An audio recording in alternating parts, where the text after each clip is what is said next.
everyone. Today I have with me author ALISON HODGSON. Hi, ALISON. Thank you so much for talking with me. Hi, thank you. It's my pleasure.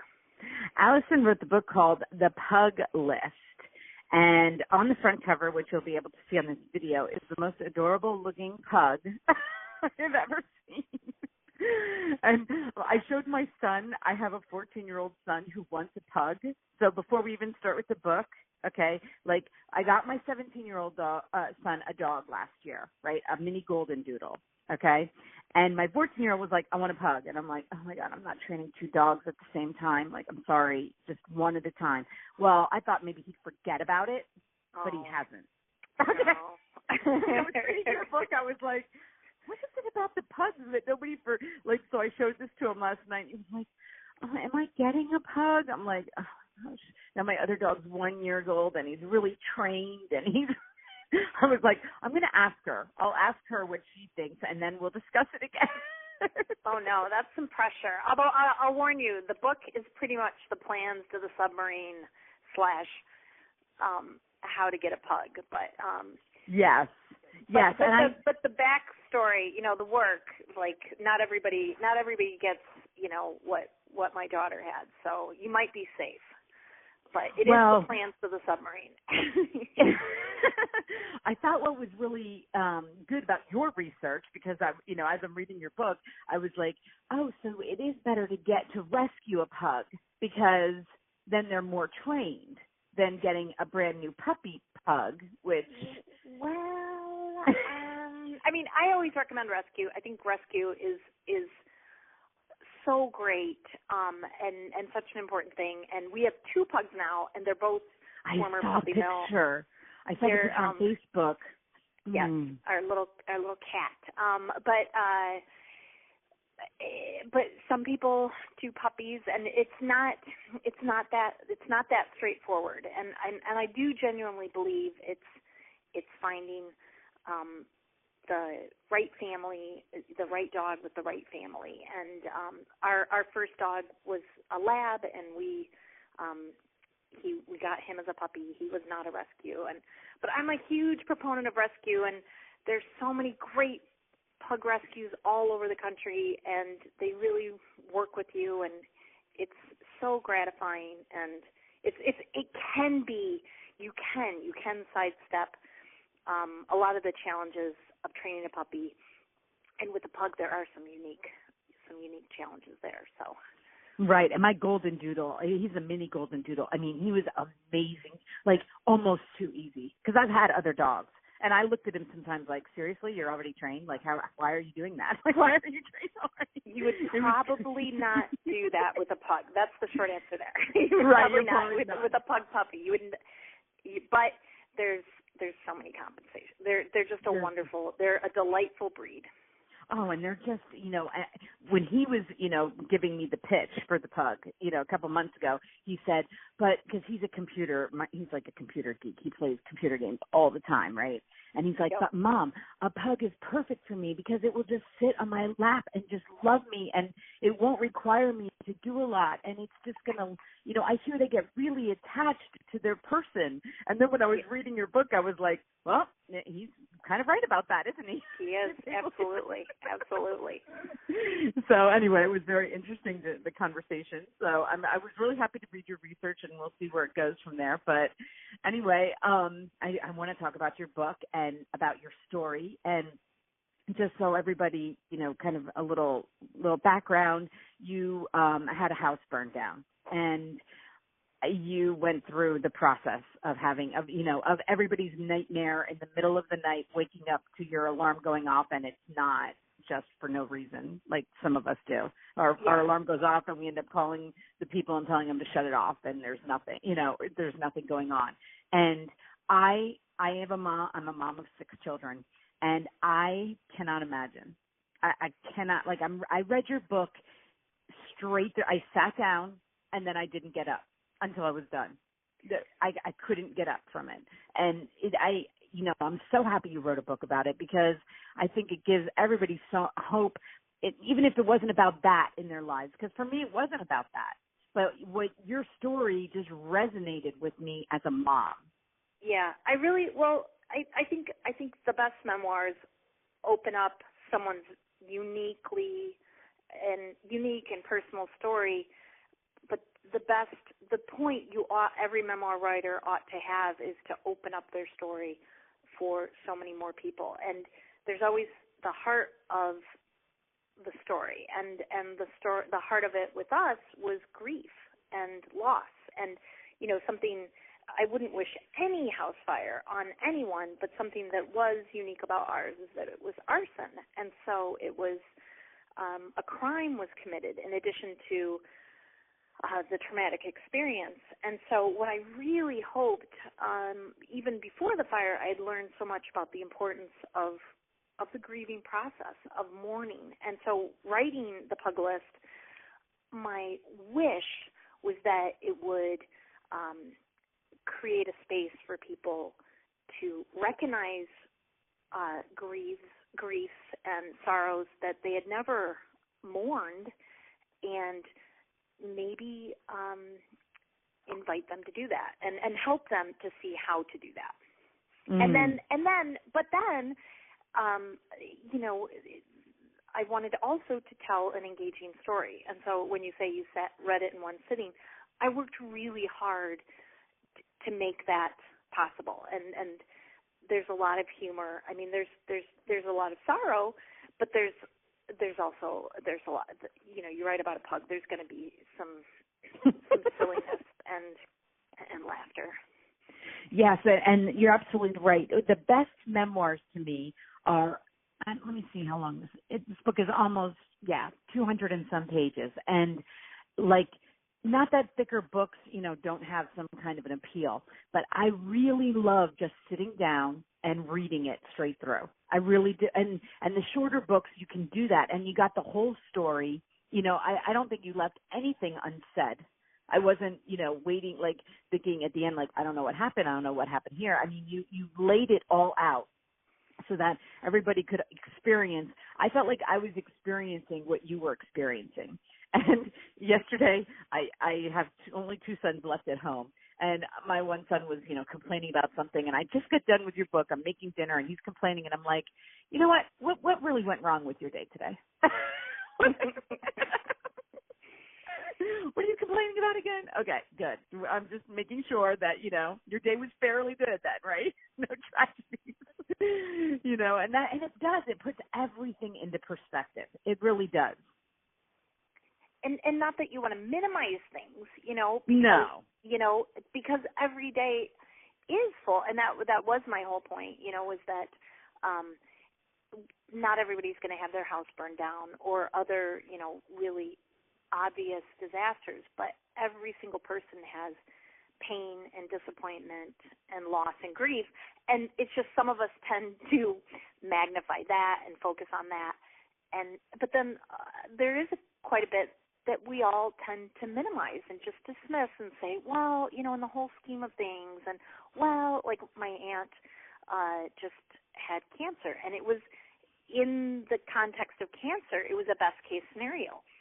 She still had cancer and surgery, and you know what I mean? It's still nobody wants, but you want to hope. We need to hope. And we don't want to dismiss the sorrows. It's living with both. That was really my point with the book. Yes. And I did have a house that was broken into. It was in the middle of the day. I'd gone to Michael's with the kids, came back, and I let the dog in. This is another dog that I had. And he went right for the window, it's like he knew. He went right for the window because I had left him outside in his pen. Brought him in. He went right for the window. I don't even know that I would have noticed. It would have taken me a long time to notice. But the window was open, and they had taken a bunch of computers, bunch of laptops of my children. And that feeling, when I was reading your book, I was like, yeah, because if it would have been about you, if it would have been something that you guys did, an accident, something, it's almost like you can wrap your brain around that. But the intrusion part that I didn't know, and the kids went through a little bit of stuff. I mean, like I said, it was the middle of the day, so it wasn't bad. We weren't home. It wasn't, but it still was invasive. It's still it's still a violation. Yeah, somebody came into my house and took my children's laptops and left people and a trip to Michael's. So somebody's watching, you know, like, and that's how you felt, like somebody's watching, somebody's somewhere, you know? Yeah. And I was in the middle of a city. I wasn't even in, you know, out in the middle of nowhere. It was crazy. And, you know, and I was thinking about what you went through, and I was like, that's what you have a hard time wrapping your brain around, is that somebody was there. Somebody was in your garage. Somebody was planning something, you know, destructive to your family. That's just, it's inconceivable, you know? Yeah, because it wasn't personal. It was random. He didn't know us. And on one level, in the beginning, and because we were busy with insurance and rebuilding, you know, we kind of, or I'll say for myself, it just, the arsonist himself really wasn't a focus. And, but when we moved back into the new house, that's when, okay, somebody set this fire. Like, our house didn't burn down. Someone set our house on fire. And then that's when that really landed, coming home but not coming home, and and realizing I don't feel safe in my own home. And I'd always struggled with fear, and then ironically it was in the house that got set on fire that I really came to a place of peace and was really freed from this constant anxiety. And then that house got set on fire. It's like, seriously? No. So I definitely, to this day, I feel a real sensitivity about the boundaries of our home, but it's not, it's gotten better. It's definitely gotten better.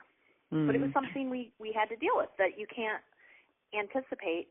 That's the thing about any personal tragedy. On the front end, you don't know exactly what it is until you live it and deal with it. And you might be fine in the beginning. You might genuinely be fine in the beginning, and it's living it out. But you don't know what tomorrow holds. Right. And, you know, I loved how vulnerable you were in writing about the days right after. Because if anybody, you know, if anybody's ever, you know, and everybody has, to say if, like everybody has their thing.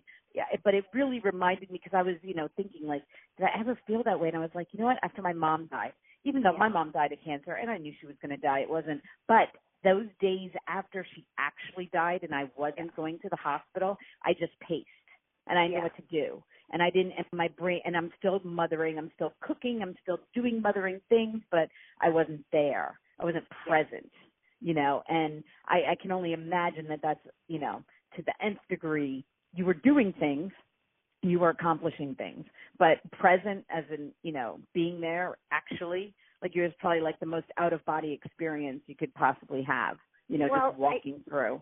If I had $1 for every time I used the word surreal, we wouldn't have needed insurance, because I could have self-funded our rebuild, because it was just beyond reality. You know, it's like anyone I've heard it, you know, a house fire is just one of those things, you know, when you lose everything, it's just such a, I can't believe that happened, you know, like you can't comprehend it. And then the fact that it was arson, and we live in a nice little suburb, you know, we live in a place where you can leave your bikes out, you know, and I would say in general, like, this is, you know, very uncommon, you know, and it happened to us, you know, so it is uncommon. Unbelievable. I mean, it is uncommon. Unbelievable.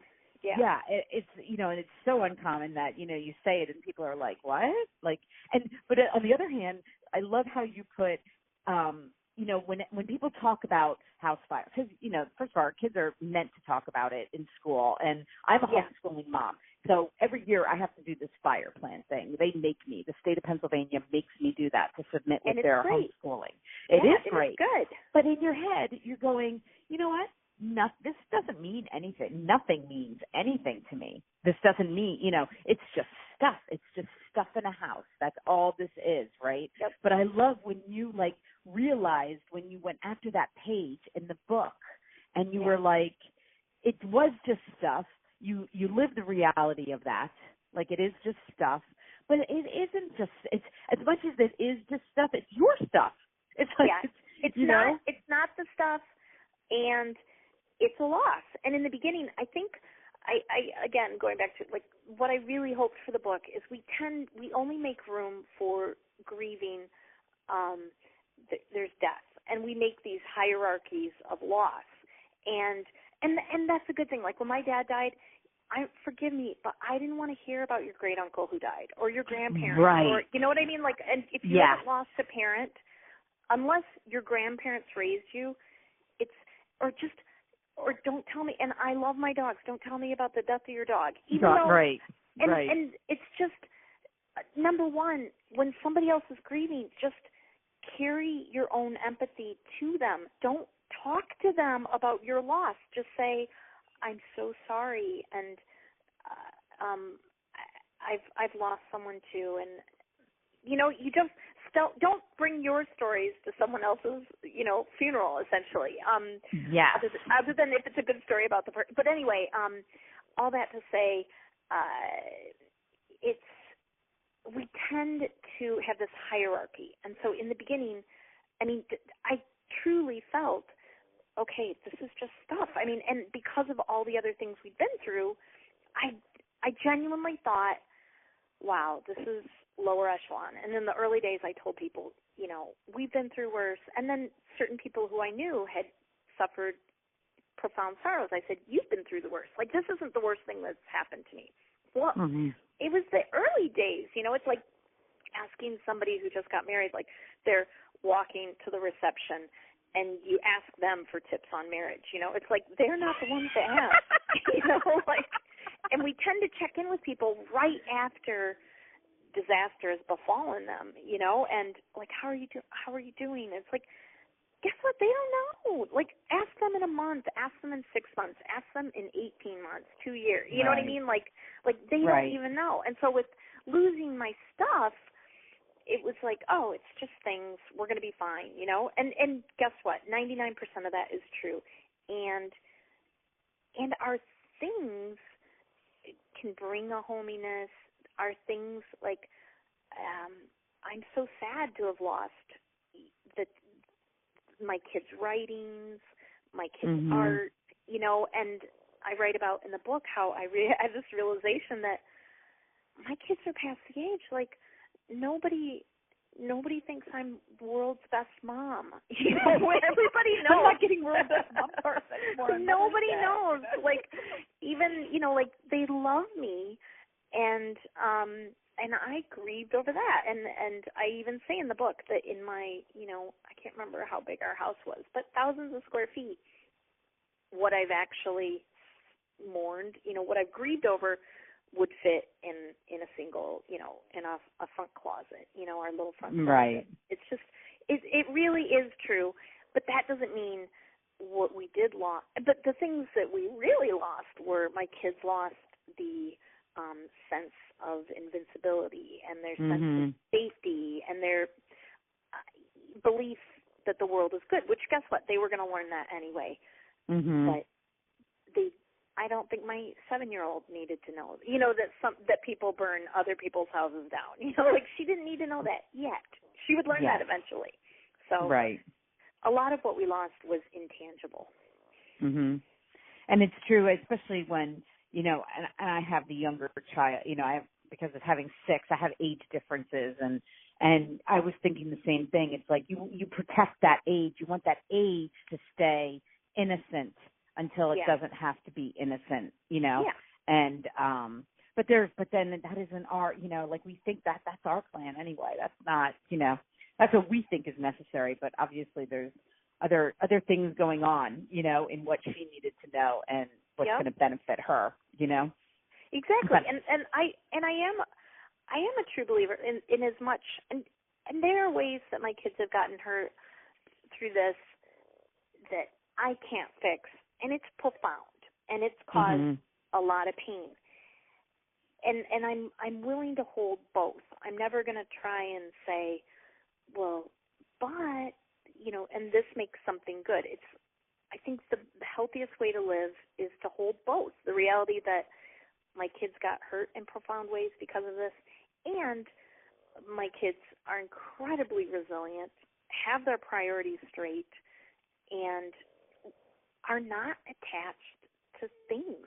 And that was one of my prayers afterwards. I knew that it could go either way. They could either be super attached to stuff, or they could be healthfully detached and just have it in appropriate order. And they do, and I'm really grateful for that.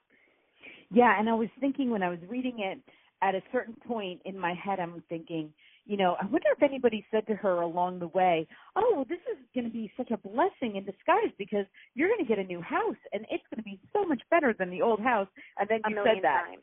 And then, and then like a couple of chapters later, you address the fact that so many people said, because I can hear it. I can hear people saying that, like. But at least you get a new house. Right. Everything is going to be so much better. And sometimes it's not. Sometimes it's just different. It doesn't have to be better, necessarily. But it can be okay. But it doesn't necessarily have to be like, oh, well, God allowed the house to be burned down so we can get this big, beautiful new house that, it doesn't necessarily have to be that, I think it's our compulsion to make things okay. And to, if at least you have a new house, then that person can move on, and right. And no, and it's just one of those things that a lot of people don't have imagination, and the more suffering you experience in your life, it's an education, and your imagination expands, and a lot of people don't, and so they can just see what's concrete, what's right in front of them, and what was right in front of a lot of people was this gleaming, new, beautiful, much nicer house,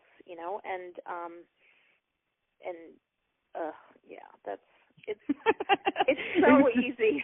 I know, it was just so funny that I thought that, and then I read, and I was like, oh, okay, good. They were saying that, because I could only imagine the people that would have been saying that to me,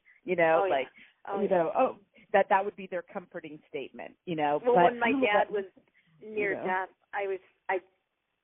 he did die, but he was in the hospital. He had several episodes before he eventually died, and at one point the doctors used the word miracle to describe his recovery, and when we were hoping that he was going to make it, I just said, I just didn't even have the strength for a funeral, which sounds so weird, but which I had to summon it eventually, but I said, I swear, if somebody tells me he's in a better place, I'm going to punch him. I'm just going to punch him, And I actually prayed. I was like, God, protect me from stupid people with good intentions. Because you can have nice people. I have been a stupid person with good intentions, and so often we don't know what to say, and we start with the mistake that we need to say something, and most of the time we don't. We just, show up, do something practical and helpful, and be kind. You can emanate kindness, and people can get that. And that's my various disasters have been an education. Mm-hmm. I'm grateful. And I was thinking, at least, I have a tendency, when my mom died, I didn't leave the house. I was afraid of talking to people. I didn't answer the phone. I didn't, you went out there way more. You were out. I don't know if anybody was. I had to drive my kids. I live like a troll on a daily basis. My healthy day-to-day life is pretty much being a troll. But I had to take my kids to school, and I had to go to their school, and and also, a lot of it was, we're literally standing in front of our house. We'd have to go back to the house to meet with people, and strangers would stop. We've never met them before, and again, so many, honestly, 90% of the people, kind, and 10% were just a pain in the neck, but even the kind people, it's just too hard. It's just too hard to deal with. You're just so fragile and exhausted, and that's the tricky thing, with supporting people in crisis, is everybody's so different, and something that would energize someone else would be a drain, and so that's what requires a lot of thought and sensitivity, and then the reality that sometimes we mess up and we're trying to do the best thing and we still miss the mark, and that's being a human. Right. And that's what I loved about it. You know, like I said, as a mom, like how you're dealing with each one of your children and you're being so vulnerable with them. And it had me like going back in my head, like, you know, I don't know that I said some of the things that you said at different parts in their lives, you know, just like, I don't know what I'm doing. Like, I don't know what I'm doing. Like, that's the reality. And I still don't. And I have 6 children. And somebody says, how do you do that? I don't know. I have no idea what I'm doing. Every one of them is different. Being a mother to every one of them is different. And, you know, you got that. You got that.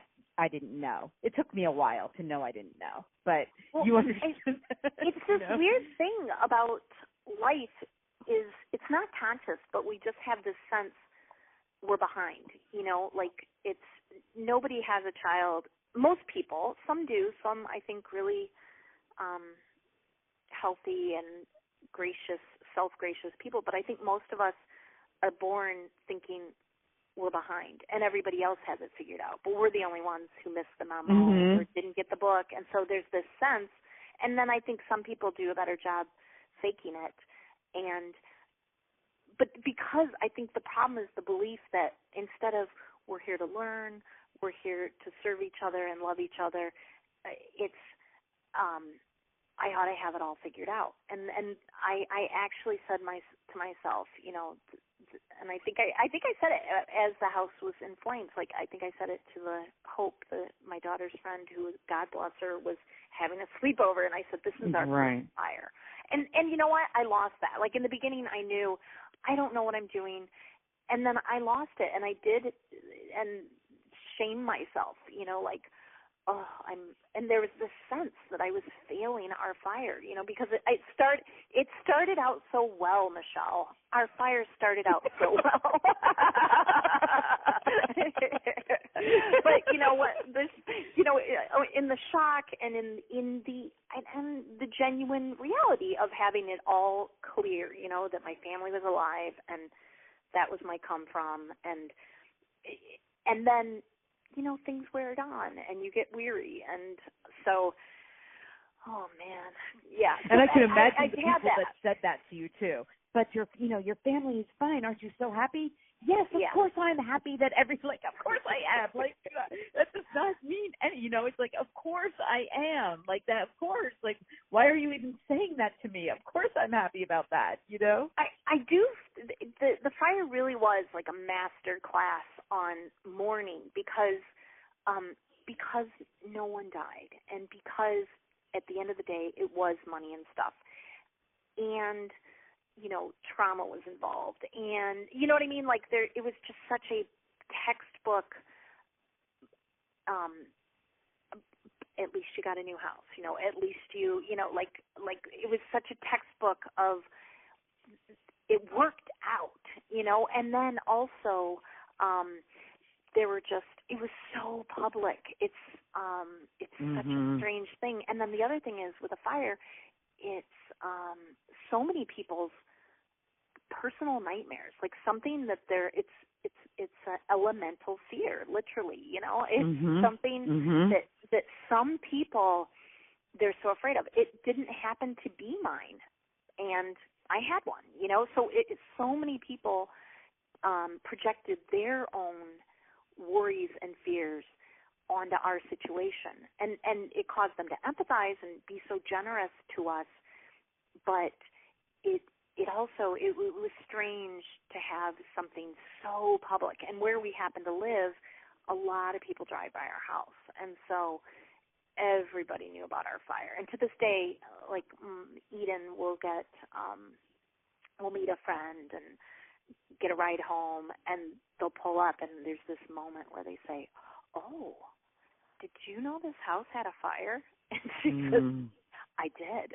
You know, did you live here? Yes, I did. You know, and since the book, a little bit, you know, it's more people, you know, about it, but it was a very public thing in our community, and so it's really given me an empathy. I've shifted the way I just tend to make visceral judgments and the way I call out public events, like when like even just recently, the man who his kids busted into his interview,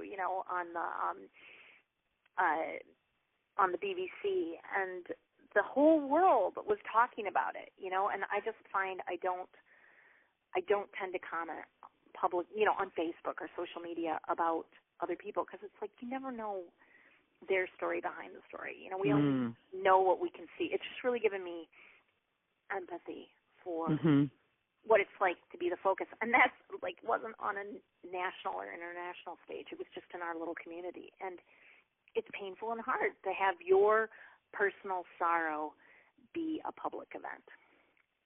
Right. And I'm sure it was so difficult when people would say, how are you?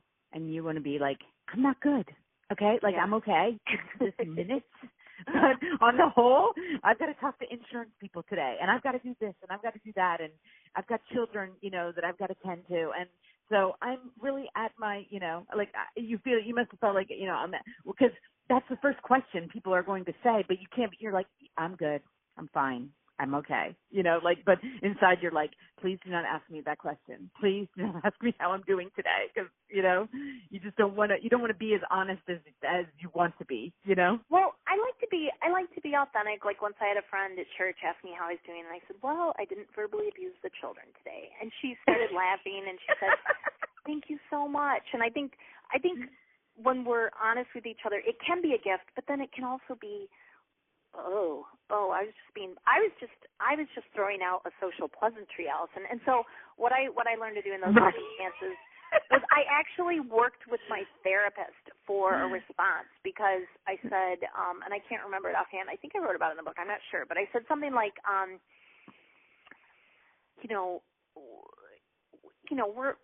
it's been hard, it's been long, we're struggling. I can't remember. I worked through this very one-sentence response, and then I would say, this was always the money answer, but how are you? And you know what? People love to talk about themselves. And 9 times out of 10, as soon as I asked, but how are you?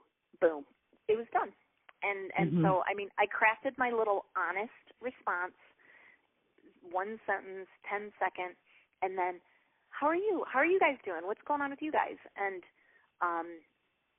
that really helped me, because it can be when you're in a crisis, you can just get so self-absorbed, and I tilt that way anyway. And so it's like I can blather on about myself all day, So it's like other people have trials, other people are going through things, and it was good for everybody involved. And like I said, people like to talk about themselves, and so it was astonishing how quickly people would. Boom, our topic. Pick up on it. Yeah. Right. So how was writing, okay, so then when you went through it, and you wrote the book fairly soon. It wasn't, there wasn't a huge gap of time. And how was that? Was that very helpful in dealing with what your feelings and well, first of all, it's fresh in your mind, so you are so specific on some of the things. I'm like, wow, I don't even know how I could have remembered what you remembered. Well, but some of the things I wrote as I went, like the morning after the fire, I got up at 4 a.m, and I woke up, which I tend to wake up at 4 a.m, and I wrote down the moment of waking up to when my husband and I started to go up to the second story, and then I was stuck there for months and months. So I did some writing in the first year afterwards, not everything, but essentially I took some notes, because I knew I would write about it eventually. I was working on a book before the fire, and so I wanted, and then just for our sake, there were some things I wanted to record. So some things I wrote at the time, some things I wrote a year later, and then when I went to write the book, I got the contract 4 years after the fire, and then it was, I wanted it to be compelling, and I really wanted to pull people into the story and make it very readable. And so it wasn't cathartic for me. It was hard work. And I was really concerned about it getting boggy in the middle, and I was really sad and struggling and angry, so I was, and there are things I left out of the story, and so there were so many things. And so I was actually worried that the reader wouldn't be sympathetic, that I would, because I wanted to be honest. I wanted to show just that I wasn't sweet, lovable fire victim lady, and but then it's like this line where it's like, I don't want to lose the reader, I want to be honest, but I don't want to lose them, so there were some things I left out, like I said, and so I said to my editor, I said, do I have them with somebody set my house on fire? And she's like, you have them. Like, you don't have to share all the other peripheral crappy things that happened, because just for, it's like, it's interesting, because when you tell your story, for me, always what I leave out is as important as what I write. And that's, that is true. I mean, I have read memoirs where, halfway through you're like, okay, I get it. I get that you went through this horrible thing, but what else? And I think that the pug, like making the focus on kind of like what your family was going through with the dog, cleared up that what else? Yeah. Because it was like, okay, we're dealing with this. That's horrible. Insurance people are horrible. Rebuilding. I mean, you didn't even go into the process of how horrible rebuilding is. I mean, building a house is horrible on any level, but I can't imagine rebuilding a house, would be so much more difficult. But you didn't bog it down with that, and instead you chose to focus on, okay, my youngest daughter, this is what she's going through. And it was so incredibly sweet and pure. And, so you get so wrapped up in what she's going through. And reading her writings, I was like, could you take it? I know. No, I couldn't take it. I was like, okay, so if this happened to me, you could, she was so, and then her childlike way of, I'm so happy. I didn't even get the dog yet, but I'm so happy that I'm saving for my dog. Like, how, like, you want to say, like, she, in her innocence, actually got it. Yeah. Like, she actually got how to do that before she even knew what she was doing consciously. Well, happiness experts say so much of our pleasure in an experience is the anticipation of it. And since then, since I've learned that and then looked back and seen it in my own life, I realized I don't do a lot of surprises anymore, because unless the surprise is then you get to anticipate it, because anticipation is so much of the part of our pleasurable experiences. And so for her, working and earning for him and just the possibility of having him was, when she writes, it's worth it, W-O-T-H-E, but she sacrificed and she worked hard. And I do think we tend to appreciate the things that when we have skin in the game, and it was, for me, one of the interesting things was, I didn't know that I'd be writing a book. I knew I'd write about it someday, but I didn't necessarily think I'd get a book because, platform is really important. And, and so if someone had said, book deal, Allison, get the pug, and it's going to be a book deal, But so I was resisting, I wanted to write a book someday. I've been working on a book, and so I'm resisting. Number one, I'm resisting the means of great healing to my child and us. I would say God used that little dog to bring such healing to our entire family.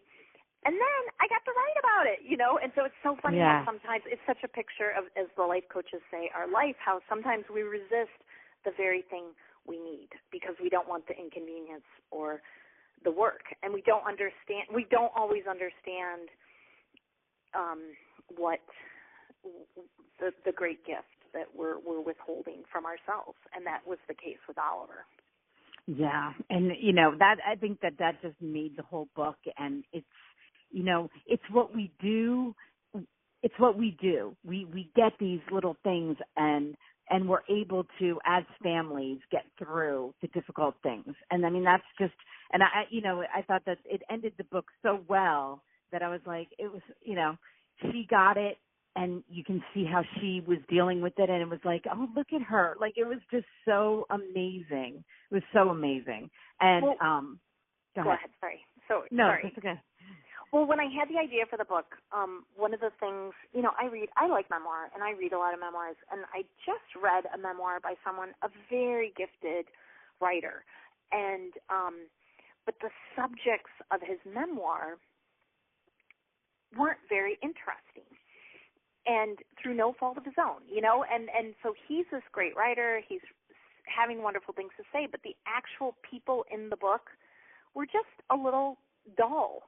And so when I thought about writing the story, there were two things. But my first thought was, I've got great characters, like I love my family, but just being objective, they're funny and they're smart and there's some quirkiness there. And I'm not making any of that up, just writing my kids as characters. They're very interesting characters. Well, but then the other side of that is, my children are characters in my book. So that was, I had to really navigate that, because I number one, just writing about them, I had to really think through the ramifications and the ethical questions about whether or not I should write about them. And because that was something I thought through. I didn't just assume, well, it's my story. And even just as a writer, if I tell the story, my daughter Lydia is also a writer, and it's like, well, if I write the story, not that she can't, but it's different, and so. Oh, definitely, yeah. And so I asked permission, and they all agreed, and then I was very careful because, I wanted to write honestly, and so I wrote. I was careful about, in the editing, I was very careful, and then every single one of them, I made, the older two were happy to read the whole book, and Eden, I made her read every page that she was on, and it was silly.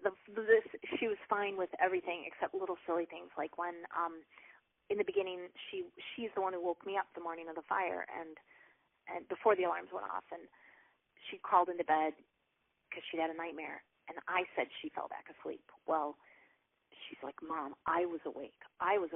Well, okay. So I turned it and I said, she got in and she felt, she was almost asleep, half asleep or something. And that met her, sensibilities, and it's like, guess what? I know she was asleep, but she knows she was awake. So I'm going to honor her. And I was just really thankful. It was something so easy and something so manageable, but so it was the double-edged sword of, I have these amazing characters. My children are amazing characters. My children are my characters. So it took some navigation. And my husband, I had him read through everything, and just that was really important to me, to tell our story honestly, and to be to honor my family, to honor everyone I wrote about. And I'm not like, I don't feel like I'm giving a spoiler to the end, because I went on your Facebook page and I see that you have told people, about the accident afterwards. But I have to tell you that when I got to that, I was like, oh, what? Like, I know. No. But then again, that is life. Like, it's not like, okay, so we had a fire, so nothing bad, quote unquote, We're is done. ever going to happen to us again. We're good, and this is it. Like, we survived this one thing, so that means from now on we don't have to ever deal with anything again. Like, that's not life. It's just not, and it's just, of course everybody reads that and goes like, oh my gosh, no way. Seriously. But it's just not the way it is, And it's for people who haven't read the book, we were involved in a terrible car accident, and we landed upside down on the middle of a highway. Unfortunately, we all lived, and I don't really go into it in the book because, again, like what you leave out, and so I needed to reference it. So I think I it's a paragraph or two that I, like, really rapid fire, give you the boom, boom, boom. Basically, we could have died. We're rushed to 2 different hospitals and 5 different ambulances, which, if you think that worked for me, going to a different hospital than my kids, it did. No. It did not, you know. But you know what's so interesting is after the fire, I took my kids through there was this season where there were a bunch of disaster movies. Like I'm blanking on the name of it, but it's kind of an allegory. It's the tiger where there's the shipwreck and there's the boy is on a Life of Pi. I took him to Life of Pi. Yes. And then I took him to the Impossible, you know, and then finally he was like, enough, Mom, no more disaster movies. Because I wanted, like, to subtly say, hey, we're not the only ones who, you know, like, hard, weird things befall other people. Well, right. In the Impossible, you know, the son goes and helps people in the hospital. And in our hospital, my husband and I were tied to boards. We got released at the very end, and my older daughter, Lydia, was released, and she went right to Eden and stayed with Eden, and Eden had to have stitches, and neither my husband and I were there for everything. I wasn't there at all, and my husband was there at the tail end, but Lydia went, you know, and took care of her little sister. And other people heard, and they're like, you know, it would be, she's still a child. Like, why didn't she come to you guys? You know, like, she would seek comfort. And she said, so sweet, she said, well, I knew you and Dad were fine, and I knew Eden needed me. And we're all like, oh, honey, like, everybody's thinking, why didn't you go to us for reassurance? But she rose up, and I think that's part of the resilience and the strength she had from what we went through after the fire. Her first thought was, you know, who needs help? And it was her little sister. And so, yeah, in the book I just barely touch on that. But yeah, I was thinking seriously. And a lot of people did. And it was almost embarrassing. I didn't really want to tell people because, I mean, number one, I had a concussion. I had a brain injury, so I wasn't thinking straight anyway. But It was almost like, oh, my gosh, we're those people now. Like, and one friend said, I don't know if you're the luckiest people in the world, if you guys have the worst luck or the best luck, you know? And then, you know, when Oliver got sick, that's when I was just like, no, are you kidding me? You know, but that's really the point of my book, is it's not like you get a dance card at a ball and, you know, okay, I'm filled up. I've danced every dance. You know, I get to sit and, you know, sit punch now. And right. It's like, no, bad things still happen, and it's how we respond, and you can either be scared and pull back from life, and sometimes you do, you know, you do both. Sometimes you keep going, or sometimes you pull back and say, you know what, I just kind of want to hide under the covers for a decade. Just a little bit. You know, I was interviewing a woman yesterday, and she's written some brilliant memoirs, and she's 75 now. And I said to her, you know, what's next? And she said, oh, God, every time something tragic happens in my life, I get a best-selling book. So I'm not wishing for any more best-selling books. I think I know who you're talking about. Actually, her name just spilled because I have like 4 interviews today. But anyway, so, yeah, she's just amazing. And here's her book, Abigail Thomas. Yeah, I knew it was. Yeah, I've read her. Yeah, but it was she was amazing. I'm talking to her, and she just last week had a car accident that she got a concussion. Her car flipped, and she got a concussion. And as she's talking to me, you know, she's saying, so if I don't make sense, don't worry about it. I have a concussion, everybody. Don't worry, you know. And it was so cute, but she's 75, and she's like, yeah, I've been through this and that, but whatever, you know, so I don't even care anymore. I have a great age. And I was like, I love that interview because that is, you know, when we get to 75, we get a little bit, I'm only 52, we get a little bit of perspective on everything. Yeah. And then everything becomes the story, and everything is, you know, it just takes time. But not to take away what we're doing in it, because that is what we're doing in it, you know, and that's important too. But Absolutely. I love her perspective of being 75 and having a concussion like last week, but doing an interview with me on that day. She's like, well, it's a good day, that again goes to, you have these windows sometimes after hard times where you're doing better than in 3 months or the next week, or you know what I mean? Like sometimes in the early days after an event, you are functioning better than, it's just like a race, like at mile 2, talk to me at mile 15, Right, exactly. Like, talk to me 20 feet from the or like, I don't know, I'm not an actual runner, so I don't know. I think 20 feet, you get that like 18th wind, but a little, like a mile, 25 miles, whatever. Well, I just want to thank you so much. I knew that we'd have so much, like I said, I started off with a blank page because I was like, I don't need notes for this. I read your book. I know you. I don't even need notes. So it was a great interview. Thank you so much. And everybody, the book is called The Pug List, and it is amazing. You'll see the picture of it. You'll have the link. And it's so heartwarming, and it's good for moms. I can only say for moms because I'm a mom, but I loved it, and I'm so happy you wrote it. It was a great book. So anyway, are you working on anything else at the moment? I'm yes. The shortest answer is yes. Yes. Okay. Well, keep us posted, please, because I'd love to talk to you again. And you always have an invitation to come on. So thank you. I appreciate it. Okay. Well, you have a great day. Thank you so much. You too. Thank you. Okay. Bye-bye.